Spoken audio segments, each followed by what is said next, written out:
Challengez-vous. Quel est l'intérêt principal de se challenger? Moi, j'en parle souvent, je suis une ancienne sportive, donc moi, les challenges, j'adore ça. Et ça sert énormément à vous élever et à vous faire passer à des niveaux qui sont supérieurs si vous n'étiez pas lancé ces challenges-là. On en parle dans un instant. Donc avant tout, je me présente. Donc moi, c'est Fanta Barou, je suis consultante et coach marketing et je vous aide à vous rendre visible, à savoir vous affirmer, à vous démarquer de la concurrence et à savoir donc mettre votre personal branding, qui vous êtes en avant. Donc je vous propose du coaching personnalisé et des formations en ligne. Et en ce moment, je vous propose une conférence offerte sur comment être visible sur Instagram sans être un expert des réseaux sociaux. Et vous avez toutes les informations dans la barre d'informations.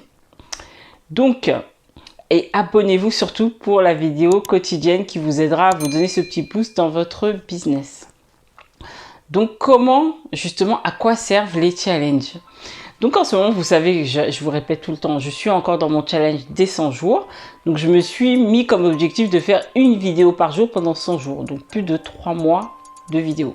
Et avant ce challenge-là, moi je faisais des vidéos, mais on va dire peut-être 1 à 2 par semaine. Je n'étais pas du tout régulière. Et si je me suis fixé justement cet objectif, c'est pour me prouver que je pouvais le faire et d'élever un peu cette barrière que je m'étais mise dans la tête en me disant c'est insurmontable. Et grâce à ce challenge-là, je me rends compte que c'est pas si insurmontable que ça. Donc de 1, lorsque vous lancez des challenges, vous allez vous rendre compte que ce n'est pas si insurmontable que ça et que vous pouvez le faire. Donc ça vous fait vraiment prendre confiance en vous.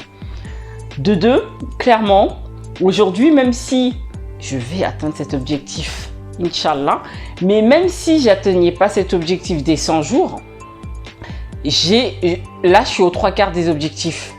Donc clairement, si j'avais pas fixé 100 jours de vidéo, clairement avant je serais pas arrivée à ces 3/4 là puisque je faisais à peine une vidéo par jour.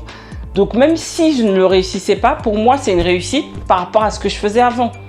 Donc clairement, même si vous n'allez pas au bout de l'objectif, vous irez toujours plus loin que si vous n'aviez pas fixé d'objectif. Donc c'est pour ça que c'est hyper important de vous fixer ce challenge-là et de fixer un objectif, parce qu'un challenge c'est ça, hein, c'est un objectif qui est élevé et qui vous paraît peut-être insurmontable, mais il faut qu'il soit réalisable bien sûr.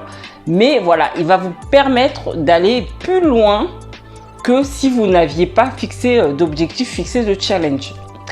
Et la troisième chose, c'est que clairement, après le challenge des 100 jours, je ne sais pas si je continuerai ou pas, si j'ai vraiment un impact sur vous. Dites-moi si vous voulez que je continue, on reparlera de ça. Mais même si je ne continuais pas ce challenge, donc de fournir une vidéo par jour, tous les jours pendant 100 jours, de nouveau, clairement, je ne retournerai plus à une vidéo par jour, par semaine. Ça, c'est pas possible. Ce qui fait 4 vidéos dans le mois, alors que j'en fais 30 à ce jour, je fais 30 vidéos dans le mois. Donc, je ne me vois pas retourner à 4 vidéos. Ça serait pour moi de la fainéantise, en fait. Je me rends compte que je suis passé à un autre niveau et que je suis capable de beaucoup plus. Donc, même si je passe à 4 vidéos par jour, ce qui va me paraître plus moins élevé, ça me fera 16 vidéos par mois par rapport à ce que je fais aujourd'hui. Donc, c'est light. Pour moi, ça va être genre facile. Alors qu'avant, ça m'aurait paru hyper compliqué, quoi, parce que moi, j'en faisais que 4, donc arriver à 16, c'est quand même un effort. Donc franchement, en fait, ça vous permet de relativiser, de vous dire, ah, mais franchement, maintenant, facile, quoi. Je peux réduire le rythme, et franchement, et je fais plus qu'avant, je peux réduire le rythme, et finalement, ben, j'en suis capable, et je fais plus, et je peux en faire moins. Enfin, vous avez compris le principe. Donc clairement, l'objectif, même si vous allez aux 3/4, ça vous permet d'avoir un objectif plus élevé. 2, ça vous permet de vous rendre compte, que vous en êtes capable. Et 3, ça vous permet ensuite, après le challenge, de vous dire que vous pouvez avoir un niveau qui est plus élevé qu'avant, même si vous réduisez le rythme.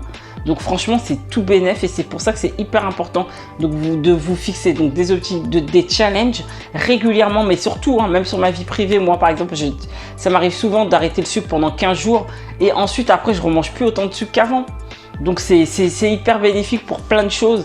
Donc franchement, faites-le et vous verrez qu'après, justement, ça vous permettra vraiment d'aller à un autre niveau et vraiment à un niveau supérieur et de vraiment vous prouver que vous pouvez le faire et ça va vraiment vous donner plus confiance en vous. Donc voilà. Donc dites-moi dans les commentaires si vous fixez souvent des challenges et quel est le challenge là dès maintenant que vous pouvez vous fixer et qui va vous permettre d'avoir un autre niveau. Fixez-vous des challenges pour avancer, vous verrez que ça changera votre vie. Moi j'adore. Donc voilà, donc abonnez-vous pour la vidéo de demain et partagez la vidéo à quelqu'un que ça pourrait aider. Et je vous dis à demain. Ciao.